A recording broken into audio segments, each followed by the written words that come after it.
दिखावे से बचो। नानी सबके लिए फल काट रही थी और बच्चे उनके आसपास ही खेल रहे थे। तभी रोहन कमरे में दाखिल हुआ। उसके हाथों में कोई छोटी सी मशीन थी जिस पर वह कोई वीडियो गेम खेल रहा था। सुंदर रंग बिरंगी मशीन मजेदार आवाजें निकाल रही थी। रिया ने पूछा, थोड़ी देर मैं भी खेलूं? नहीं, यह बहुत महंगी है, रोहन ने कहा। बड़ी देर तक वह अकेला ही वीडियो गेम खेलता रहा। रोहन ने औरों को उसे छूने तक नहीं दिया। नानी ने यह सब देख लिया। नानी बोली, बच्चों, मेरे पास आओ, एक नई कहानी सुनोगे?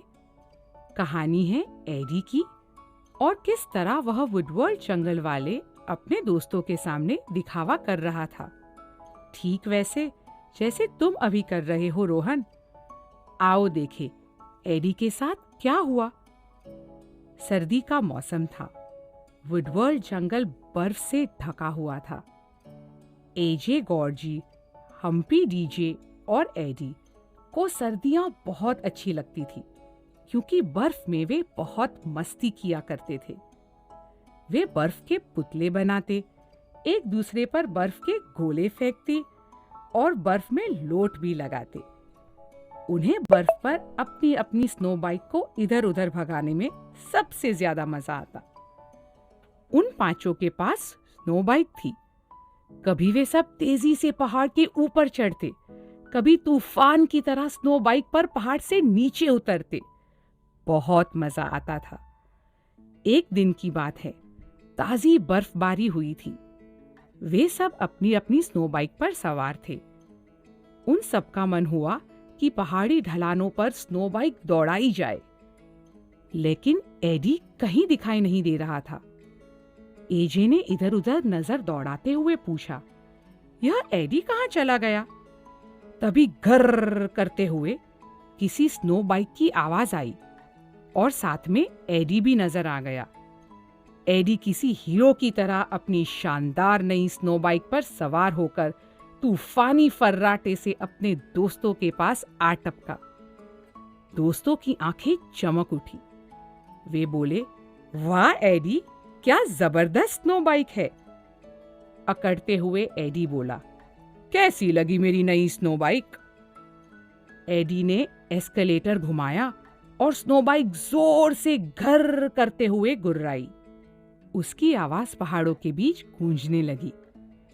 एजे से रहा न गया और उसने एडी से कहा, क्या मस्त बाइक है, मैं इसे चलाकर देखूं? जी नहीं, एडी ने बड़ी अकड़ से मना कर दिया। यह बहुत महंगी है और कहीं तुमसे बिगड़ गई तो? एडी को अपनी नई स्नो बाइक पर बहुत घमंड हो रहा था। डीजे ने अपना सिर खुजलाते हुए एडी से पूछा, जरा यह तो बताओ, तुम्हें नई स्नो बाइक की जरूरत क्यों पड़ गई? एडी एक बार फिर इतराते हुए बोला, मेरी पुरानी वाली धीमी पड़ चुकी है। बिल्कुल तुम्हारी वाली के जैसे। और इसे देखो, कितने फर्राटे से भागती है। दिखाऊं मैं इसके साथ क्या क्या कर सकता हूं? इतना कहते ही एडी ने अपनी स्नो बाइक का दिखावा शुरू कर दिया। स्नो बाइक पर सवार होकर कभी वह हवा से बातें करता, कभी गोल दायरा बनाता, कभी तेजी से पहाड़ पर चढ़ जाता, तो कभी पंछी की तरह नीचे उड़ते हुए आ जाता। उसके करतब देखकर दोस्तों के मुंह खुले के खुले ही रह गए। एडी कभी पेड़ों के बीच से दाएं बाएं निकलता, कभी अपने दोस्तों को मीलों दूर पीछे छोड़ आता। शेखी झाड़ने में एडी ने कोई कसर नहीं छोड़ी। उसने नई स्नो बाइक की तड़क भड़क के दिखावे में अपने दोस्तों को बहुत पीछे छोड़ दिया। एडी सांस लेने के लिए रुका। पांचों बर्फीले पहाड़ के किनारे पर खड़े होकर सुंदर नजारा देखने लगे। गौरजी बोला, कितना सुंदर लग रहा है ना? हर तरफ बर्फ ही बर्फ थी। दूर एक और पहाड़ था। अचानक एडी बोला, चलो हम सब उस पहाड़ पर जाते हैं। हम्पी ने तुरंत मना कर दिया, नहीं नहीं, वहां बहुत खतरा है, हमें चोट भी लग सकती है।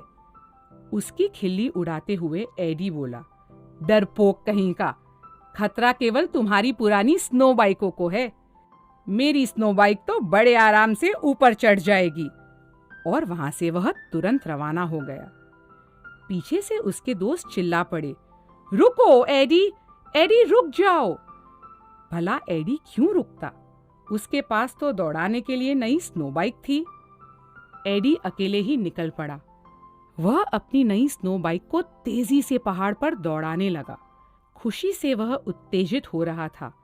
उसे बहुत मजा आ रहा था। लेकिन उसे वह नहीं दिखाई दिया जो उसके दोस्त दूर से देख पा रहे थे। पहाड़ की चोटी पर हिमस्खलन होने वाला था। बर्फ ढीली होकर एक एवलांच के रूप में एडी की तरफ बढ़ रही थी। एडी, एडी, वापस आओ।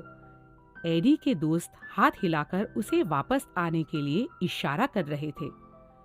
उनकी आवाज सुनकर एडी ने पीछे मुड़कर देखा। उसे लगा कि वे हाथ हिलाकर उसे प्रोत्साहित कर रहे थे। उसने भी हाथ हिलाया और आगे बढ़ता चला गया। एडी ने सामने देखा तो उसके होश उड़ गए। सामने थी बर्फ की तूफानी लहर। लहर नहीं, यह तो भयंकर हिमस्खलन था। पहाड़ के ऊपर से बर्फ की भयंकर लहर एडी की तरफ गिरती आ रही थी।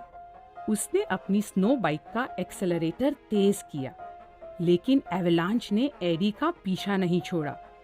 हे भगवान, अब एडी क्या करेगा? एडी ने अपनी स्नो बाइक को उल्टी दिशा में घुमाया और हिमस्खलन से दूर भागने लगा। पहाड़ी ढलान के कारण बर्फ की गति भी बढ़ती जा रही थी। एडी की स्नो बाइक की गति उस हिमस्खलन के सामने फीकी पड़ रही थी। देखते ही देखते बर्फ की एक विशाल लहर एडी से जा टकराई। स्नो बाइक दूर जा गिरी और एडी पूरी तरह से बर्फ में धंस गया।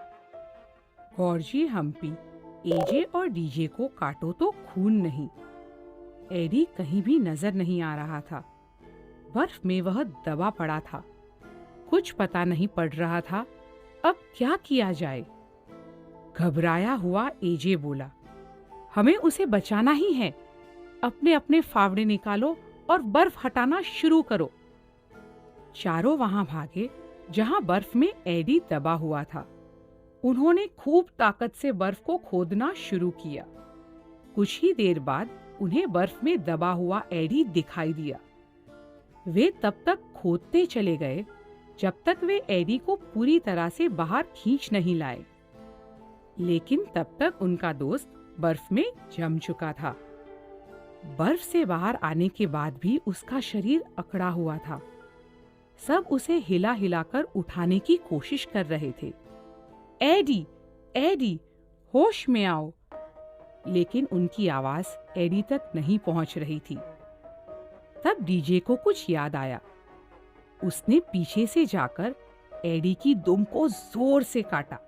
उई, उई करते हुए एडी जाग उठा। दुम को महसूस करते हुए ही उसमें जान आ गई। एडी ने खुद पर लगी हुई बर्फ को झाड़ा और फिर सब दोस्तों को देखा। तब उसे समझ में आया कि वह कहाँ है और उसके साथ क्या बीता था। अब एडी को अपनी हरकतों पर शर्म आई। उसने कहा, दोस्तों, मुझे माफ कर दो। नई स्नो बाइक के दिखावे के चक्कर में मैंने बड़ी बेवकूफी कर डाली। गॉर्जी बोला, अंत भला तो सब भला। तुम ठीक हो ना? और क्या चाहिए? हम तो बहुत डर गए थे। गंभीर आवाज में एडी ने कहा, तुम सब न होते तो मैं मर गया होता। मैं शेखी झाड़ने के लिए आगे से इस तरह की बेकार हरकतें नहीं करूंगा। हरकतें क्या, मैं शेखी ही नहीं झाड़ूंगा। सब मिलकर हंसने लगे।